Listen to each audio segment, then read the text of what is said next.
Baik Dewan Juri yang terhormat, perkenalkan saya Nasya Firdaus Salkatiri dan saya adalah sebagai tim pro izin untuk menyanggah perdebatan pada kali ini.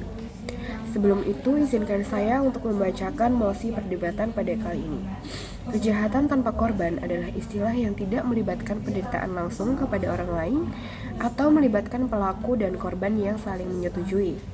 Contohnya termasuk penjudian, penggunaan narkoba, atau prostitusi. Kejahatan seperti penjudian, narkoba, atau prostitusi adalah kejahatan yang sangat menyimpang di dalam kehidupan bermasyarakat. Ketika kejahatan itu dilakukan dan terbukti adanya, maka diharapkan pemerintah yang adil akan dapat memberikan efek jera kepada korban-korban yang sudah terdeteksi melakukan penjudian online. Mengapa?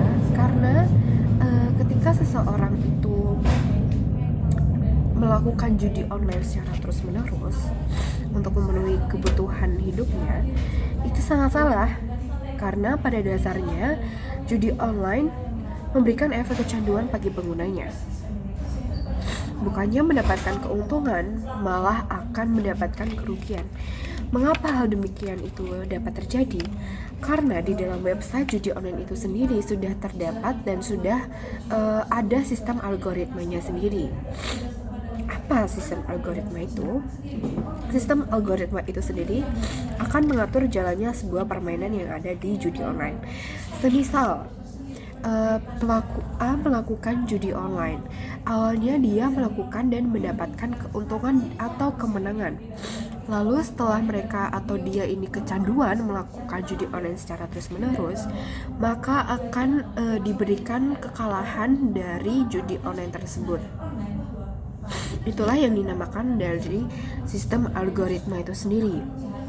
Dan ini sangat-sangat merugikan karena di mana orang miskin atau orang yang kurang mampu memberikan kebutuhan atau membelikan kebutuhan hidupnya sendiri melakukan judi online, dia akan merasakan kerugian itu sendiri dan akan terus dirugikan.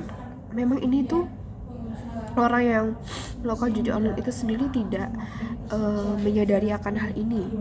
Maka itulah yang kurang mampu atau miskin ini semakin miskin dan dirugikan. Tentunya ketika orang yang kurang mampu atau miskin ini hanya bergantung kepada judi online untuk memenuhi kebutuhannya, akan mengakibatkan angka pengangguran di Indonesia semakin banyak dan semakin meningkat.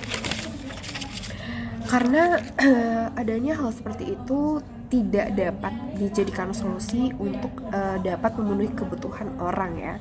Jadi judi online sendiri itu adalah salah satu hal yang tidak bisa dijadikan solusi untuk pemenuhan kebutuhan. Dan diharapkan pemerintah harusnya lebih peduli dan memberikan pelatihan kepada orang yang kurang mampu ini dalam konteks untuk memenuhi kebutuhan hidupnya. Karena apa? Seharusnya dapat memberikan pelatihan bagaimana caranya mendapatkan pekerjaan yang seperti ini, pekerjaan yang sepadan, pekerjaan yang tidak melibatkan sistem-sistem judi-judi seperti ini.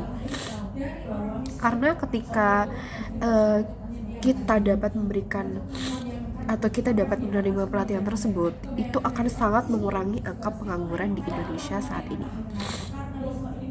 Dan juga diharapkan pemerintah dapat memberantas oknum-oknum yang mendirikan website judi online saat ini. Mengapa? Karena adanya sistem algoritma tersebut, maka orang yang akan untung adalah orang atau oknum yang mempunyai website tersebut. Karena kembali lagi adanya sistem algoritma. Jadi yang semakin untung itu adalah oknum yang mendirikan website judi online, bukan malah pelaku yang melakukan judi online. Karena semakin pelaku itu ketagihan akan judi online itu sendiri, itu juga akan mendapatkan dampak yang serius bagi keluarga itu sendiri. Misalkan, ketika orang yang melakukan judi online ini sudah berkeluarga, maka dia akan merelakan apa saja yang bisa dia lakukan untuk mendapatkan uang lagi dan ingin terus lebih melakukan judi online itu sendiri. Makanya pemerintah harus tegas akan hal ini, akan menangani hal ini. Dan hal ini cukup serius dampaknya bagi masyarakat, bagi keluarga dan lingkungan sekitar. Jadi memberikan hukuman kepada oknum atau pelaku judi online ini harus ditegaskan dan memang harus dilakukan.